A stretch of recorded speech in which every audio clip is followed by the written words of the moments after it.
Seguimos en Todo se transforma hablando del desarrollo de la ciencia y en este caso de las etapas de desarrollo de la ciencia argentina y de la ciencia cordobesa.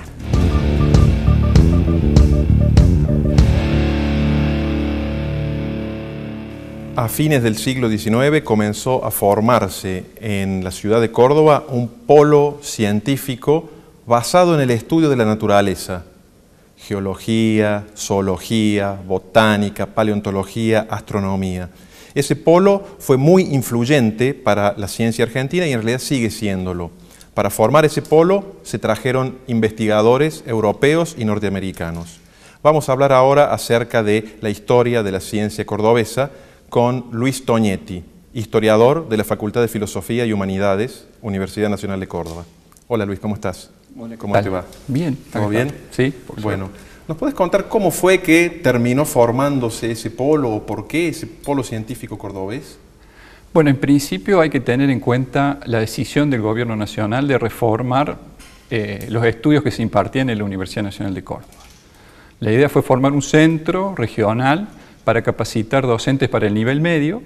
Esos docentes iban a ser formados por científicos europeos que tenían un doble propósito, ¿no? En el tiempo de invierno darían las clases y en verano harían la exploración científica del territorio nacional. Con ese propósito, el gobierno decidió formar básicamente una nueva facultad a la par de la que ya existía, que era la de Derecho, ¿verdad? ¿Y la facultad que se formó fue la de Ciencias Físico-Matemáticas? Sí, efectivamente. De ahí va a surgir la Facultad de Ciencias Físico-Matemáticas y también, anexo, aunque nunca se integró plenamente, el Observatorio Astronómico Nacional. Bien, bien. ¿Vos nos podrías describir someramente cuáles son a partir de la formación de ese polo, las distintas etapas de la ciencia argentina y cordobesa en particular? Bueno, en realidad para hablar de las distintas etapas había que retrotraerse un poquito antes, ¿verdad? O sea, hasta ese momento uno podría decir que en general los investigadores o los exploradores venían al territorio argentino, hacían sus expediciones, recogían material, lo llevaban luego a Europa, allí lo exponían y los resultados de esa investigación se imprimían en publicaciones europeas. Hasta allí podemos decir que hubo una etapa, esa primera etapa, en donde, digamos, no quedaban, si uno quisiera definirla con un aspecto, es que no quedaban vestigios acá de lo que había sido el trabajo de investigación y de exploración. Es decir, acá estaban solamente los objetos de estudio, ellos venían y eventualmente se los llevaban. Y se los llevaban, efectivamente. Stelner, que fue uno de los primeros geólogos que trabajó en Córdoba, decía: quien quiere estudiar la historia natural de Sudamérica lo tiene que hacer en Londres o en París porque aquí era imposible. Justamente a partir del momento en que estos primeros científicos contratados en Europa, mayoritariamente de origen alemán, comienzan a reunir especies y las van a clasificar y exhibir en los museos locales y luego van a publicar en español los resultados de esas investigaciones, podemos decir que allí sí hay un cambio de etapa, digamos. Podemos hablar con una segunda etapa, mejor dicho, caracterizada en general como una especie de ciencia colonial, ¿sí? Ajá. Es decir, una primera etapa de exploraciones donde aquí no quedaba nada y una segunda etapa de ciencia colonial.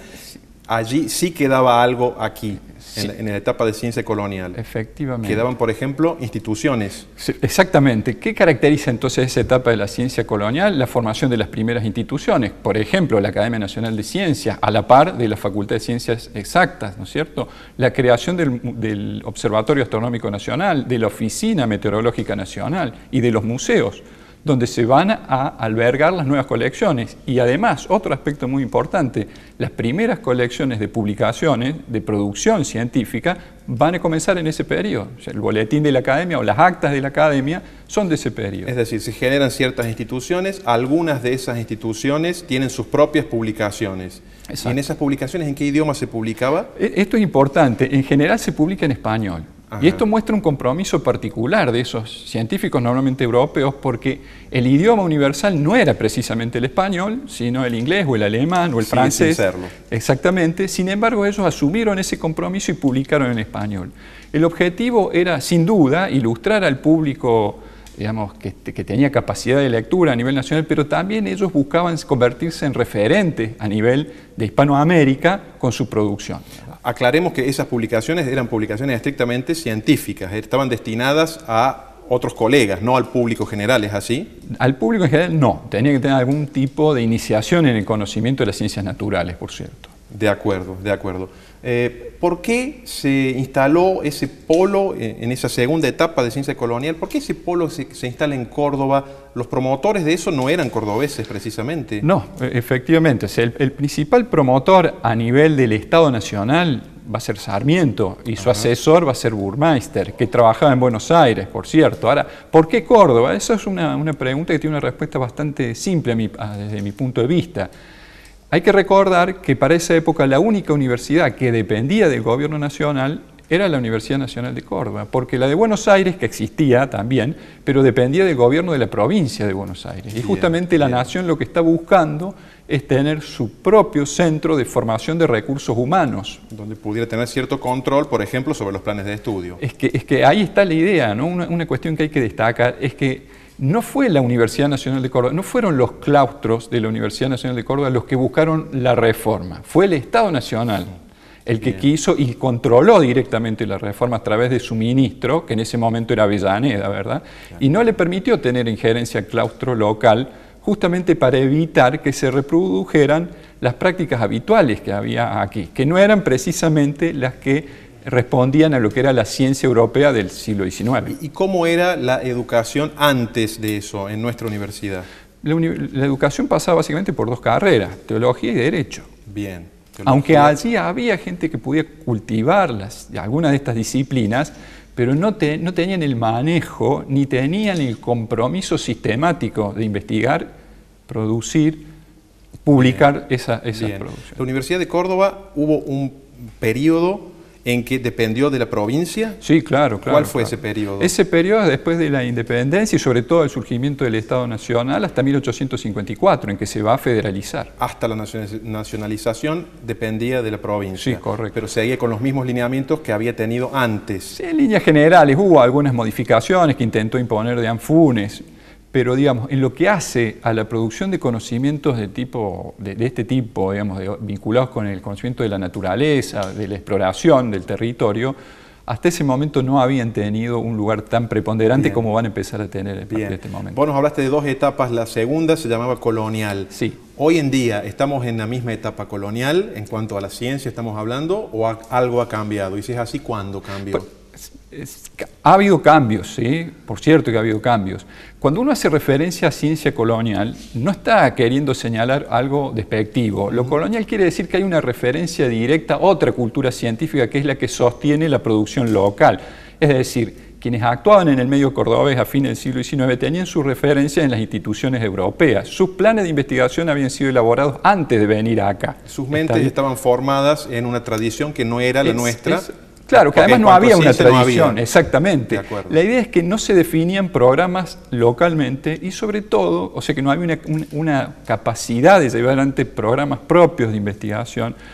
Sobre todo no había todavía un compromiso de querer desarrollar de esa manera el conocimiento. Uno podría decir que hacia los años 20, de 1920, comienza a forjarse esta idea de que sean los propios argentinos los que empiecen a controlar estas instituciones y que empiecen a fijar la agenda de estas instituciones. Por cierto que ese es un proceso más largo, ¿no es cierto?, que no se resuelve inmediatamente, pero allí uno puede empezar a ver el germen de lo que empieza a ser el surgimiento de una nueva etapa. Quizás un hito central es la creación del CONICET, ¿verdad?, donde ya realmente ahí se desarrolla 1956. Algo. Bueno, 56, 57. Sí, muy bien. A partir de ahí uno puede decir entonces que ya hubo al menos conjuntos grandes de científicos argentinos pensando en planes propios. Exactamente, ¿no? Además un Consejo Nacional con un objetivo claramente definido, con un presupuesto propio y con la capacidad de ir definiendo programas de investigación. De acuerdo. Bueno, es muy interesante, pero no tenemos más tiempo. Te agradecemos muchísimo, Luis. Por favor, gracias a usted. Hemos dialogado con Luis Toñetti, historiador de la ciencia, cordobés, aquí en Todo se Transforma.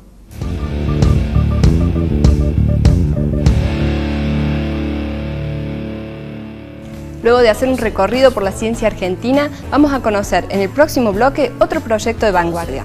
Se trata de una aplicación tecnológica para ayudar a los niños que tienen problemas psicomotrices. Ya volvemos en Todo se Transforma. Todo se transforma.